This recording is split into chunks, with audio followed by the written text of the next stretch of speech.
datang, dan baru saja baik daripada katarak dia, ya, baru baik daripada kesengsaraan hidup berpuluh tahun berpisah dengan anak Yusuf, dan kemudian baru pula Binyamin pula, ya, Bunyamin.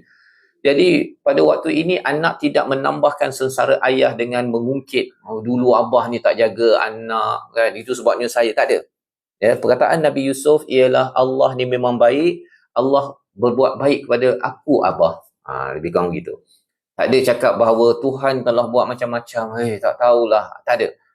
Dalam keadaan masuk telaga, cuba tuan-tuan bayangkan, masuk telaga, masuk penjara, berpisah dengan keluarga, Nabi Yusuf menggunakan perkataan ahsan Nabi, Tuhan telah berbuat baik kepada aku.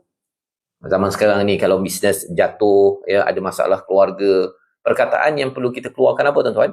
Waqad ahsana bi, Tuhan telah berbuat baik kepadaku. Jika kita dapat mengambil pelajaran daripada surah Yusuf. Dan perkataan Nabi Yusuf, dia kata apa? Mengapa Allah kata Allah berbuat baik? Ketika dikeluarkan aku daripada penjara. Ini ada abang-abang kat sini ni. Ya. Cuba bayangkan ketika Allah ni buat baik, itu bagus. Ketika Allah mengeluarkan aku daripada telaga, apa jadi tuan-tuan? Ni abang-abang ada ni. Dia akan recall balik kepada kisah lama. Jadi abang yang sudah pun dimaafkan akan terluka hati balik.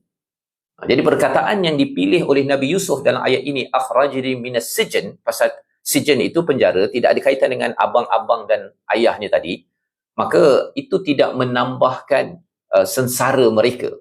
Ini cara orang baik bercakap, tuan-tuan, ya. Dia nak bercakap dia boleh, dia sambil cakap Allah ini baik ketika mengeluarkan aku daripada penjara.